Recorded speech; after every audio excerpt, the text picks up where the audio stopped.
2 Ezra chapter 14, verse 16, and it reads, "For yet greater evils than those which thou hast seen happen shall be done hereafter.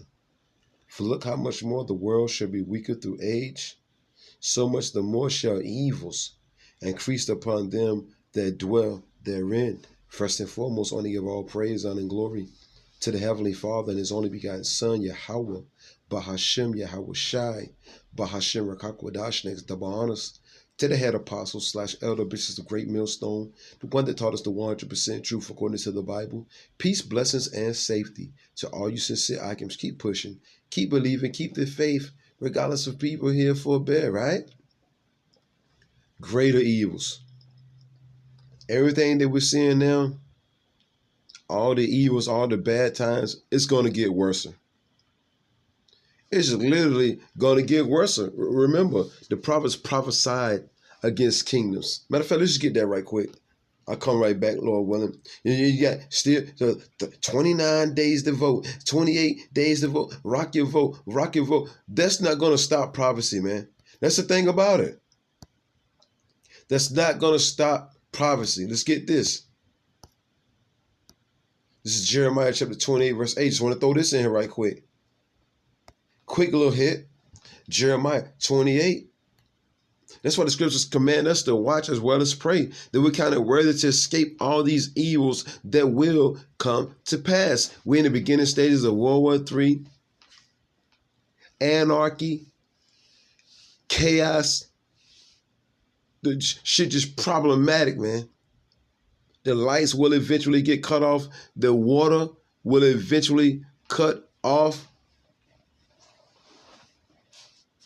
Hell, the average person on the face of the earth don't even know how to start a fire without a match, without a lighter. They got all kind of videos showing you Israelites how to start a fire, how to clean your water, how to do this, how to put a tent together. Things of that nature, what to eat out in nature, what plants to eat, what plants not to eat. Our people ain't watching stuff like that, man. They still watching Basketball Wives. Still, hell, the Israelite woman still talking about some. She gonna get her eyelashes. She gonna get her eyebrows cut the hell off, and then get some fake ones tattooed up there. True, man. Our people got too much damn time on their hands. But what are the prophets doing? Jeremiah chapter 28. Babylon will not bounce back. A.K.A. America, it will not be healed, man. You got Israelites, so-called Negroes, Latinos, and everybody actually praying for this place, praying for the infrastructure of this place, praying that the economy bounce back. As long as this place continues to go on, you serve slavery. All right? As long as Babylon the Great continues to go on, you serve slavery. You didn't think about that, right? You're still the first one's fired. Damn sure the last one's hired as long as this place continue to go on. Because pursuant to Proverbs 29:2, brothers can put that in the comment board. I might have to get it myself. When the righteous are in authority, you rejoice. But when the wicked bear rule, the people mourn. Jeremiah chapter 28, verse 8, and it reads, "The prophets that have been before me and before thee of old prophesied." Told you what was going to happen before it even happened. The Lord been telling you, Israelites, not to trust your enemy. You love your enemy, though. That Stockholm syndrome is real. No matter how many Israelites see other Israelites being destroyed, no, you look into the back when you look back into the past, aka the history, and you see what these nations been doing to our people. How in your right mind would you think you could trust them, let alone vote for them? You really think these people are going to do some good to our people? Our people are simple as shit, though. So they believe anything a politician tells them, they believe, but they won't believe what's coming out of the Bible. The scriptures say never trust thy enemy, and it's only going to get worse. Greater evils are coming. Can't stop prophecy. Jeremiah 28:8. The prophets that have been before me and before thee of old prophesied, both against many countries. That's exactly what we're doing. We're prophesying against this place. We're telling you the bad things that's going to come to this place before it even happened, man. Gender wars, class wars, civil wars, famines,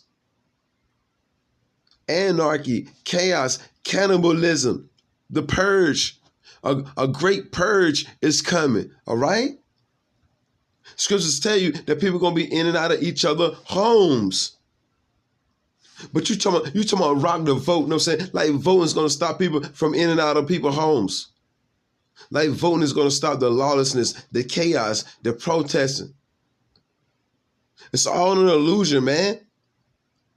The prophets prophesied against many countries and against great kingdoms of war and of evil and of pestilence. So let's go back. I want to go right back. Let's go right back. 2nd Esdras chapter 14. Jeremiah saying the same thing that Esdras is saying. 2nd Esdras the 14th chapter. Verse 16, and it reads, for yet greater evils, meaning bad times, than those. Look around the earth. What do you see going on? Bad times, right? Floods, earthquakes, a couple more storms are being prepared. The Lord got what? The Lord got about four more major storms. It's more than that, of course. But I'm talking about at this current time, it's like 4 major storms coming up, you know what I'm saying, through the Americas, you know what I'm saying, back to back. Those storms are called evil. It's evil, man. The Lord said greater evils, lawlessness, chaos, than those which thou hast seen happen shall be done hereafter. So the things that we're seeing now, the Lord's like, yo, turn it up. Multiply it. Everything that you're seeing right now, all the bad times, multiply it. And these people are going to bug the hell out. The only thing that's going to keep us stable is the knowledge, wisdom, understanding of the scriptures. Having faith in it. Because the word stable goes back to Amawan, which means faith. So our faith in the knowledge, wisdom, understanding of the scriptures in Yahweh, Bahashem, Yahweh Shai, who they even call God and Jesus. That's the only thing. Look. And the computer chimed in. I know y'all heard that. That's the only thing that's going to keep us stable, man. For look how much more the world shall be weakened through age. So much the more shall evils, meaning bad times, increase upon them that dwell therein. So evils will increase. Evils are increasing. Price gouging everywhere. And all my phones, my watches, the computer, everything going off, just backing up the words of the Lord. And I want to get this. Let's get this right quick. Because remember, the Lord said prophesy, right? Let's get this. This is Ezekiel 35.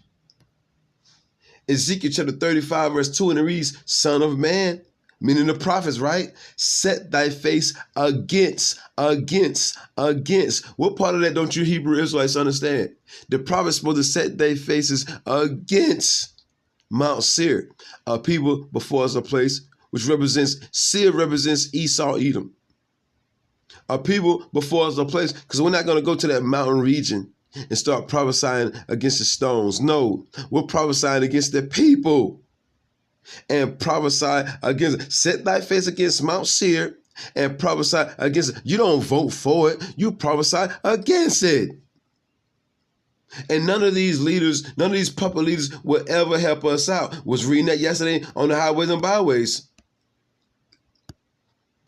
They got a good bill talking about the infrastructure.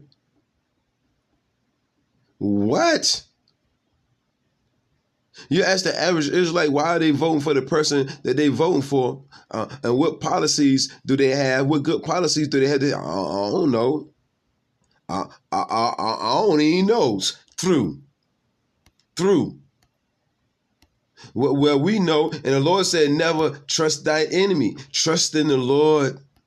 Oh, yeah, and it says, cursed be he that trusteth in man. Don't put your confidence in the princes of this world, the leaders of this world. They're nothing but liars, Israel.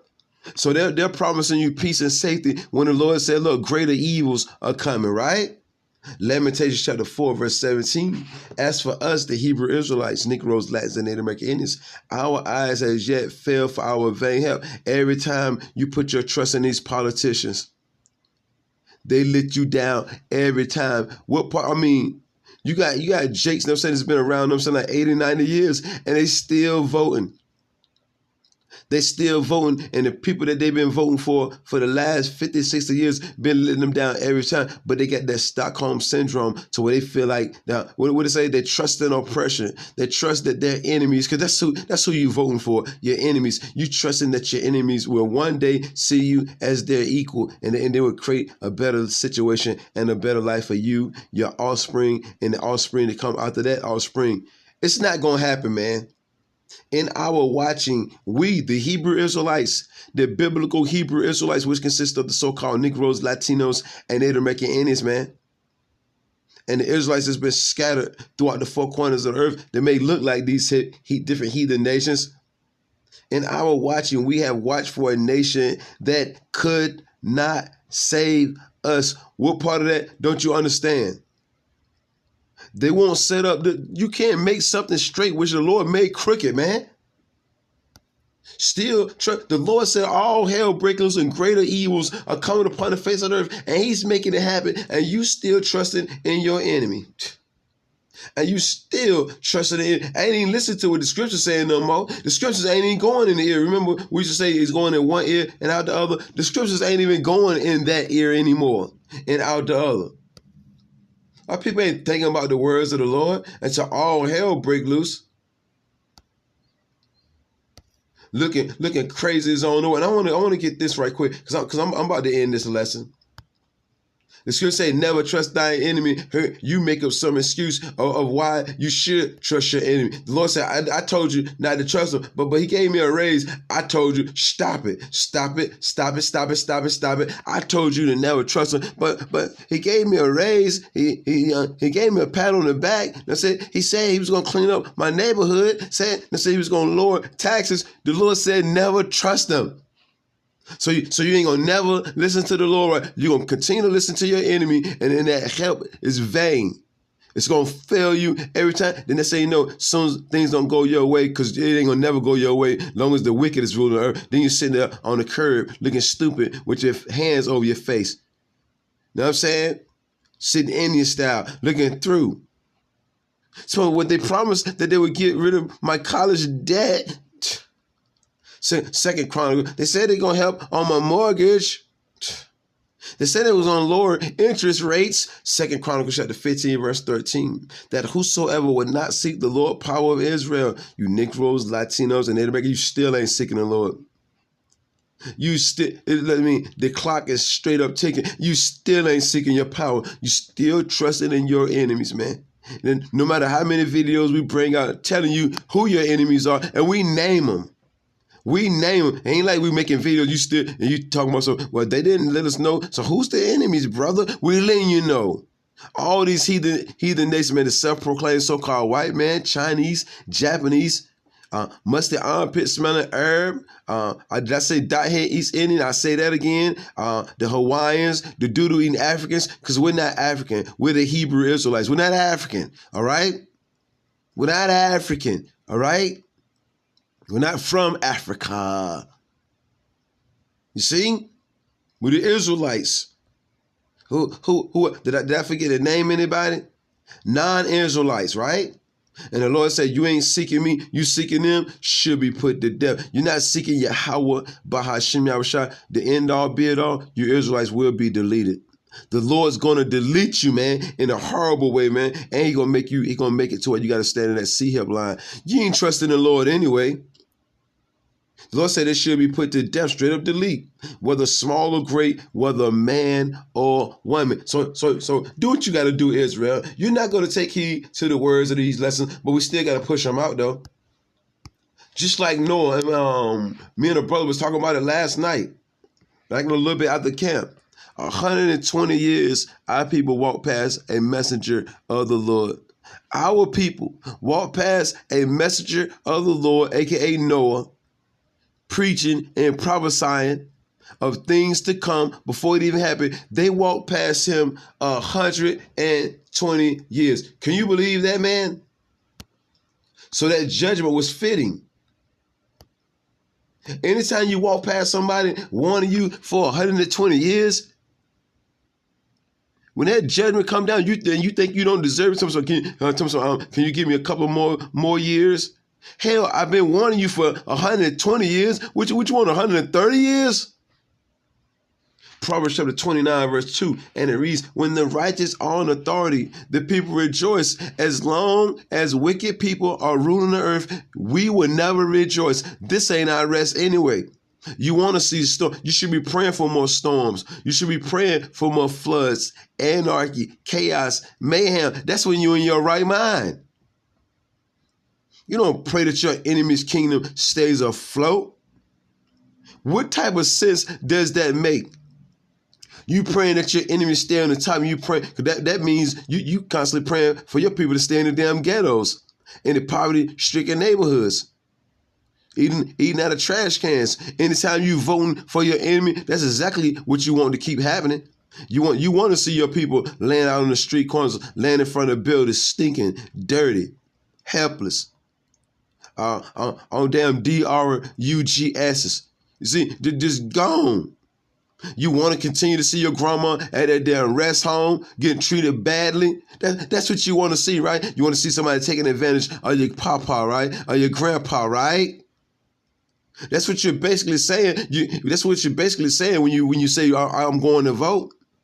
You're basically saying, I love when people pollute the water. That's what you're basically saying. I love that they created GMO foods. I'm loving that they're putting chemtrails in the air. I'm loving it. That's what you Israelites are basically saying when you're talking about something, I'm getting ready to go vote. That's what you're basically saying. You love the hell that's being put on you. You're not sighing and crying for all the you ain't crying for the Lord to come back and deliver you out of this hellhole. If you out there rocking and vote, and guess what? Your vote don't count. I know I hurt some feelings. Oh yeah, what did it say? Spoiler alert. Spoiler alert. Your vote doesn't count. Oops, spoiler alert, your vote doesn't count. Proverbs chapter 29, verse 2. When the righteous are in authority, the people rejoice. But when the wicked beareth rule, the people mourn. Is people rejoicing on the face of the earth right about now, or is everybody mourning their asses off? You tell me, since I don't see nothing, since I don't see what's going on, starting off with the elder apostles / elder bishops, the great millstone, the men on down, the affiliate brothers, and I'm saying the true blue affiliate brothers, since we don't see what's going on, do you tell us what the hell is going on? You see? Because all we see is damn doom and gloom. That's all we see. All we see is damn doom and gloom. And you talking about some rock a damn vote. Are you serious? Your vote don't count. And the Lord said he's not going to heal this, but you better go read Jeremiah 51. The Lord said he ain't going to heal this place, man. You see? But it is what it is. Shalom.